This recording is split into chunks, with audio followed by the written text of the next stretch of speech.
Hello बच्चों, हमारे channel में आपका स्वागत है। और आज हम उत्तराखंड प्राइमरी टीचर्स वैकेंसी में चंपावत की जो वैकेंसी निकल चुकी है, इसके बारे में पहले भी बात कर चुका हूँ।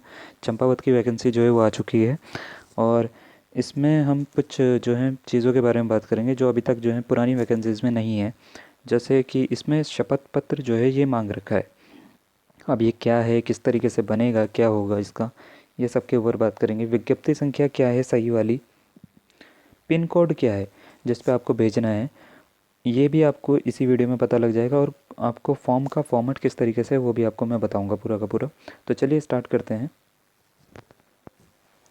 ठीक है बच्चों, तो ये जैसे आपको दिख ही रहा है कि उत्तराखंड जो है ये चंपावत का पूरा विज्ञप्ति है। और इसमें जो है इसका सबसे पहले तो हम बात करते हैं विज्ञप्ति संख्या क्या है। तो विज्ञप्ति संख्या जो आपको ये दिख रही है ना, पत्रांक, इसी को ही विज्ञप्ति संख्या भी कहते हैं। ठीक है, इसकी जगह पे मतलब यूज़ किया जाता है। तो ये 352326 जो है ये, और 2021, ये आपको पूरा का पूरा लिखना है। ठीक है, ये है विज्ञप्ति संख्या। आपको ये पूरा का पूरा जो है दिख रहा है ना, ये आपको पूरा का पूरा लिखना है। और कुछ लोग जो है ना वो इसको ही विज्ञप्ति संख्या कह रहे हैं। आप बिल्कुल भी उसकी मत सुनिए उनकी, क्योंकि ये बिल्कुल गलत हो जाएगा आपके लिए अगर इनको आप विज्ञप्ति संख्या के रूप में लिखोगे तो। ठीक है, तो ये जो है आपकी विज्ञप्ति संख्या यहाँ से लेके यहाँ तक पूरी की पूरी है। बात करें कि टोटल पद कितने हैं, तो टोटल 67 पद हैं। वेतनमान कितना है, तो 35,400 से 1,12,400 तक है। अब इसकी बात करते हैं जो लास्ट डेट आ रही है वो कब तक की है। ठीक है, तो देखिए कि जैसा कि आज के न्यूज़पेपर में भी आ रखा है कि आपको आयु सीमा और ये सब तो दे ही रखा है, 21 वर्ष से 42 वर्ष आपकी आयु सीमा होनी चाहिए। और ये विज्ञप्ति जब आपको दी गई थी ना, तो इसमें कहीं नहीं लिखा हुआ है कि शपथ पत्र के बारे में। इसमें अंतिम तिथि आपको दे रखी है कि 18/12/2020 होगी। लेकिन जब आप नीचे इसको स्क्रॉल करते हो और आवेदन पत्र पे आते हो, तो आवेदन पत्र जो असली वाला, जो ओरिजिनल आवेदन पत्र है, जो मैं आपको अभी दिखाने वाला हूँ, उसमें जब आप देखोगे तो उसमें अलग से ही मांगा गया है कि आपको जो है शपथ पत्र देना पड़ेगा।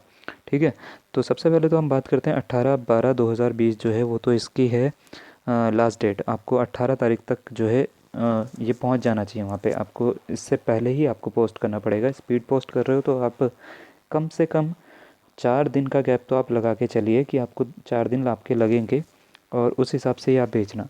मेरे हिसाब से आप 1 हफ़्ते पहले भेज दोगे तो ज़्यादा अच्छा रहेगा भर के इसको। ठीक है, तो अभी इसको भर दीजिए, आराम से भरिए, और 1 हफ़्ते पहले इसको जो है, कम से कम 1 हफ़्ते पहले ज़रूर भेज देना आप इसको। तो 18/12/2020 इसकी जो है लास्ट डेट है। अब इसकी बात करते हैं कि इसका जो कोड है वो किस कोड पे आपको भेजना है। लिफाफे के ऊपर क्या लिखना है, आपको लिफाफे के ऊपर लिखना है सहायक अध्यापक राजकीय प्राथमिक विद्यालय जनपद चंपावत। ठीक है, अ, और उसके बाद इसकी विज्ञप्ति संख्या डाल देनी है आपको, जो भी मैंने अभी ऊपर आपको दिखाई है। तो जैसा कि मैंने पहले भी बताया, काफ़ी वीडियोस में मैंने ये बताया कि इस किस किस तरह से कहाँ कहाँ के पिन कोड होंगे। तो चंपावत की अगर हम बात करें, चंपावत का पिन कोड जहाँ पे आपको भेजनी है, चंपावत का जो पिन कोड है वो है 262523 है। ठीक है, अगर आपको चमोली के में दिक्कत हो रही है, चमोली का ये नहीं है वैसे, चमोली का मैंने दूसरा बताया है। बागेश्वर का पिन कोड जो है वो है 263642। रुद्रप्रयाग की जो है ये पिन कोड ये दिख रहा है आपको, ये है। ठीक है, तो अभी चंपावत की बात करें, चंपावत का पिन कोड जो है वो ये है 262523। इस पे आपको जो है भेजना पड़ेगा उसको। ठीक है, और अपना पिन कोड जो है वो आप एक पते पे डाल दीजिएगा। उसके लिए मैंने पूरी की पूरी वीडियो बनाई है, आप वहाँ से जाके देख सकते हो कि किस तरीके से भेजना है। अब बात करते हैं कि आवेदन पत्र का प्रारूप। तो आपने देखा होगा आवेदन पत्र कैसा है असली में। तो देखिए बच्चों, ये है पूरा का पूरा आवेदन पत्र जो आपको दिख रहा है। ये आवेदन पत्र है, प्रारूप नहीं है। तो आप प्रारूप से ना भर के इससे भरिएगा तो वो ज़्यादा अच्छा रहेगा आपके लिए। और ये इसकी जो है पूरी की पूरी देखिए, पूरा क्वालिटी भी काफ़ी अच्छी है। आप इसको जो है प्रिंट आउट निकलवा सकते हो इसका। ठीक है, तो इसको आप भरोगे। ये तो पूरा का पूरा दे रखा है। आवेदन पत्र कौन सा वाला है, बच्चों के दिमाग में ये था गुणांक वाला है या बिना गुणांक वाला है। तो चंपावत में गुणांक वाला नहीं आया है, ये बिना गुणांक वाला जो है आवेदन पत्र है। लेकिन ये हम ये नहीं कह सकते कि उनके जैसा है, क्योंकि इसमें जो है कॉलम्स जो हैं वो बिल्कुल अलग हैं, और प्रतिशत के लिए भी अलग अलग दे रखे हैं। तो ये उनके जैसा नहीं है। आप ऐसा नहीं कर सकते कि बिना बागेश्वर का उठा के उसको डाल दिया। मैं रीज़न बताता हूँ उसका, रीज़न क्या है। इसमें 15 तक तो लगभग सबका सब सेम ही है, जो बागेश्वर वाले फॉर्म की तरह से है। लेकिन फॉर्म के जब हम 16 पॉइंट पे आते हैं तो इसमें आपको बोल रखा है कि सहायक अध्यापक राजकीय प्राथमिक विद्यालय राज्य अंतर्गत के पद पर कार्यरत ना होने की का शपथ पत्र यानी नोटरी के साथ संलग्न करें। आपको इसमें शपथ पत्र के लिए अलग से कॉलम दिया गया है और उसके संलग्नों की संख्या उसके बाद बोली गई है। यानी 16वां जो ये पॉइंट है, ये बाकी के अभी तक के लिए बोला नहीं गया था किसी भी फॉर्म में, लेकिन ये जो है चंपावत में शपथ पत्र आपसे मांग रहे हैं कि आप कहीं और कार्यरत नहीं हैं। ठीक है, तो आपको शपथ पत्र बनाना पड़ेगा और उसकी जो वीडियो का लिंक है मैं आपको बता देता हूँ। मैंने बनवा दिया है शपथ पत्र।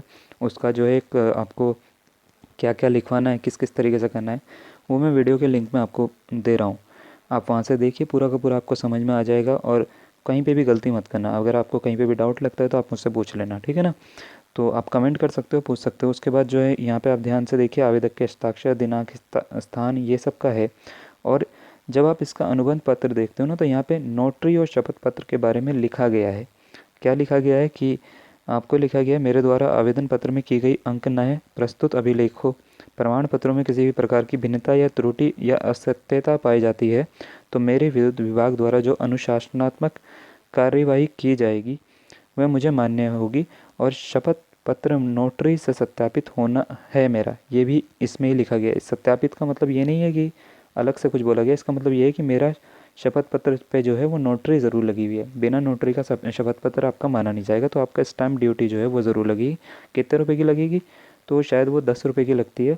वो मैं आपको जो है अभी शपथ पत्र में दे रखा है, वो आपको मैं उसमें दिखा दूंगा। ठीक है, तो आप उसमें नीचे डिस्क्रिप्शन में जाके देख सकते हो क्या क्या है पूरा का पूरा, तो वो आपको दिख जाएगा। बनाना कैसे, उसमें कुछ भी तरीके से आप गलती मत करना। एक दो बार पूछ लेना, कोई दिक्कत नहीं है, लेकिन अपनी तरफ से कोई भी गलती मत करना। ठीक है, तो आई होप आपको ये सब कुछ समझ में आ गया होगा। और अगर आपके किसी दोस्त को या कोई और जान पहचान वाला है जिसको नहीं पता इस चीज़ों के बारे में, तो आप उसको ज़रूर शेयर करिए ताकि वो किसी भी तरीके से गलती ना करे। ठीक है, तो धन्यवाद, थैंक यू।